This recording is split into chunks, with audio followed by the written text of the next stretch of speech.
मैं doctor Yashwant Patel, guarantee academy Barauli. आज हम लोग पॉलिटिकल साइंस का अध्ययन करने जा रहे हैं, जिसमें आज का टॉपिक होगा संयुक्त राष्ट्र संघ, यूएनओ यानी यूनाइटेड नेशन ऑर्गेनाइजेशन। संयुक्त राष्ट्र संघ का अध्ययन हम लोग करेंगे।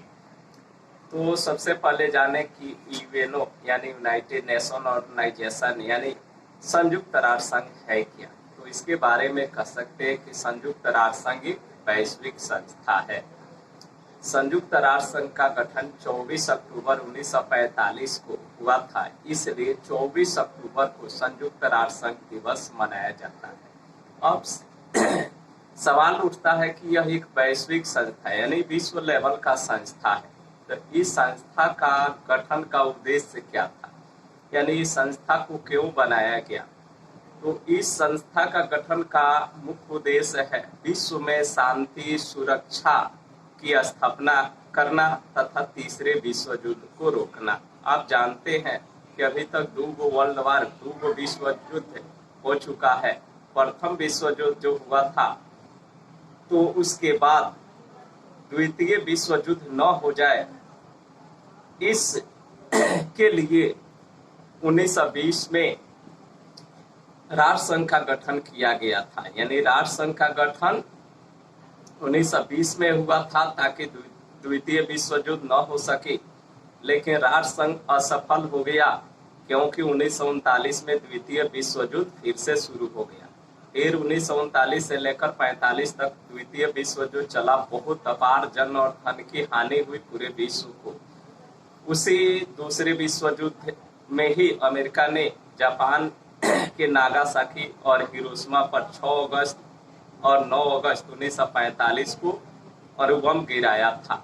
इस अशांति को देखते हुए, इस लॉस हानि को देखते हुए पूरे विश्व का ध्यान इस बात पर गया कि कोई ऐसी मजबूत संस्था बनाया जाए जिससे तीसरा विश्व युद्ध न हो सके, क्योंकि ऐसा नियम है कि युद्ध जब भी होता है तो जो हारने वाला पक्ष है वो बदले की भावना में रहता है। तो द्वितीय विश्व युद्ध जब हुआ, पूरी राष्ट्र के जब हारा, तो मित्र राष्ट्रों में भी ये चिंता हुई कि हो न हो फिर से तीसरा विश्व युद्ध हो सकता है। इसीलिए इसी भावना को देखते हुए 1945 में 24 अक्टूबर 1945 में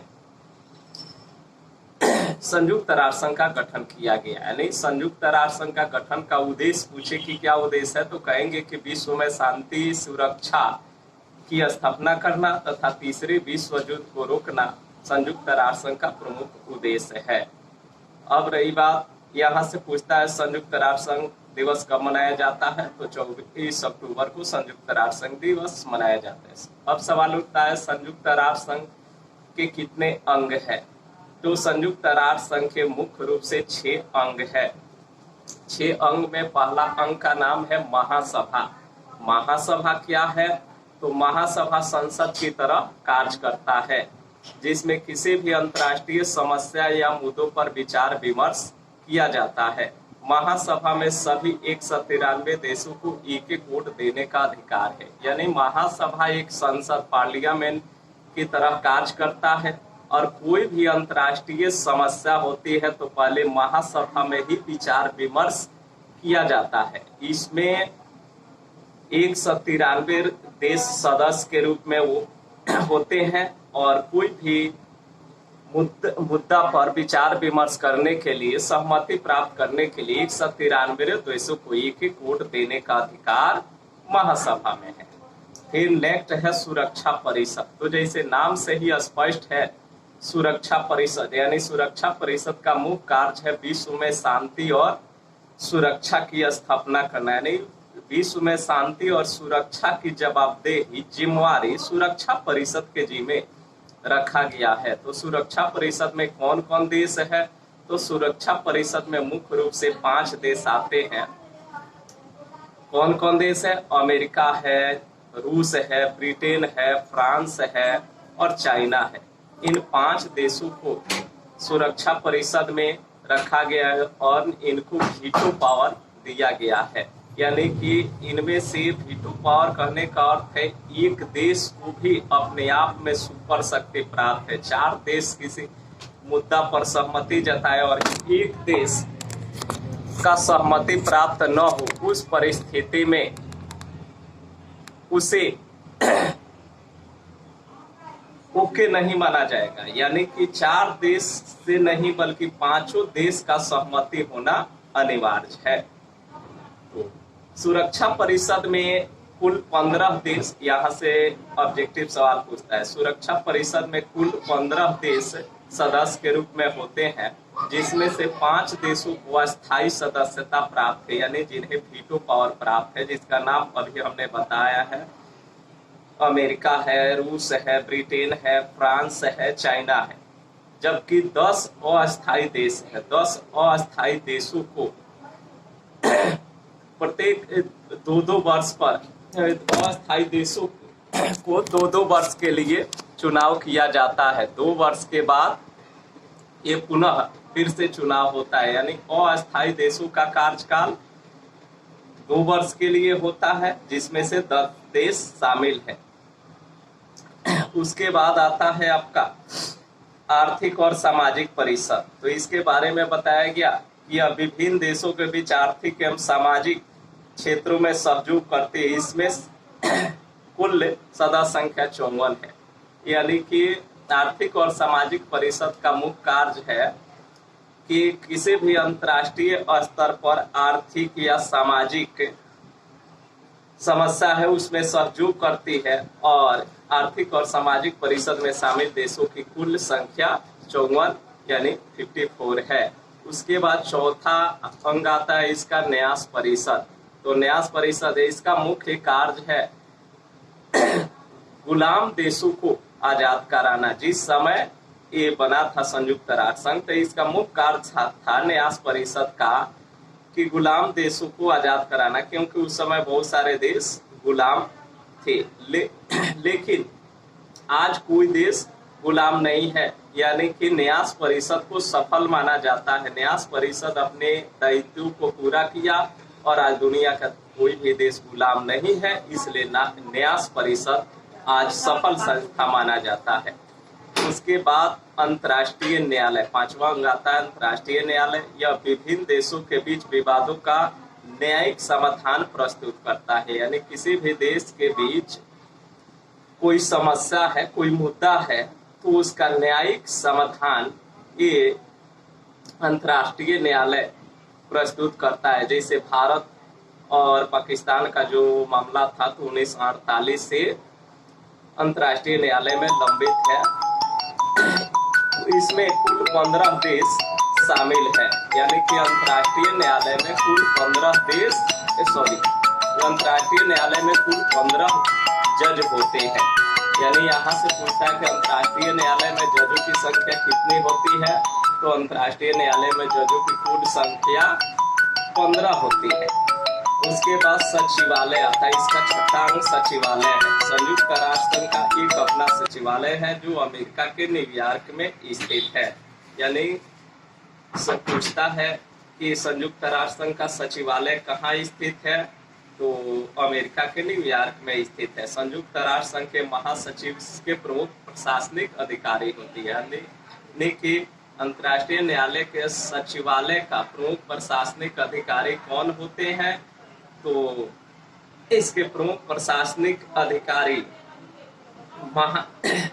संयुक्त राष्ट्र संघ का महासचिव होते हैं। तो ये संक्षिप्त में रहा आपका संयुक्त राष्ट्र संघ। यहाँ से बहुत सारा प्रश्न पूछता है। अब नेक्स्ट आपका टॉपिक होगा लोकतंत्र का प्रकार, लोकतंत्र एवं प्रकार। आपको लोकतंत्र के बारे में पहले से ही बताया जा चुका है, आप 9th 10th में भी पढ़े हुए हैं। लोकतंत्र क्या है आप जानते हैं कि लोकतंत्र अंग्रेजी के डेमोक्रेसी शब्द से निकला है, जिसमें 2 शब्द है, पहला डेमो, दूसरा क्रेसी।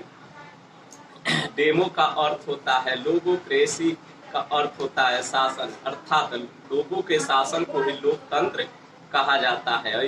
हिंदी से भी देखें तो लोकतंत्र 2 शब्दों के मिलने से बना है। पहला लोक, लोक माने जनता, तंत्र माने शासन। तो लोगों के यानी जनता के शासन को ही लोकतंत्र कहा जाता है। आप लोकतंत्र का सबसे फेमस परिभाषा अब्राहम लिंकन ने दिया था, जनता के द्वारा जनता के लिए संचालित सरकार है। यानी लोकतंत्र के बारे में आप विस्तार से नीचे के क्लासों में पढ़ते हुए आए हैं। इस क्लास में भी आपको बताया जा चुका है। यहाँ हम लोग को सिर्फ लोकतंत्र का प्रकार जानना है। तो लोकतंत्र दो प्रकार का होता है, एक प्रत्यक्ष लोकतंत्र या प्रत्यक्ष प्रजातंत्र और दूसरा अप्रत्यक्ष लोकतंत्र या अप्रत्यक्ष प्रजातंत्र।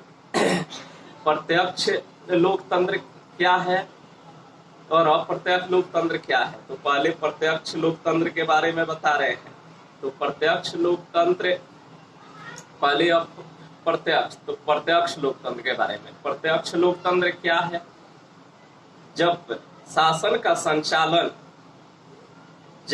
शासन के संचालित होने वाले कार्यों में या शासन को संचालित करने में जनता का सीधे भागीदारी हो तो उसे ही प्रत्यक्ष लोकतंत्र या प्रत्यक्ष प्रजातंत्र कहते हैं। स्विट्जरलैंड एक ऐसा देश है जहां प्रत्यक्ष लोकतंत्र है। यहाँ लोग स्वयं शासन में भाग लेते हैं एवं कानून का निर्माण भी स्वयं करते हैं। यही कारण है कि यहाँ के लोकतंत्र को प्रत्यक्ष लोकतंत्र कहा गया है। दूसरे शब्दों में कह सकते हैं कि जब किसी देश के शासन के संचालन होने वाले कार्यों में या कानून बनाने में जनता सीधे भाग लेती हो तो उसे ही प्रत्यक्ष लोकतंत्र कहते हैं। स्विट्जरलैंड में प्रत्यक्ष लोकतंत्र का प्रचलन है। अब चले आप अप्रत्यक्ष लोकतंत्र। अप्रत्यक्ष लोकतंत्र क्या है? जब किसी देश में शासन का संचालन करने में जनता प्रत्यक्ष रूप से भाग नहीं लेती हो तो उसे ही अप्रत्यक्ष लोकतंत्र कहते हैं। जैसे भारत, यानी कि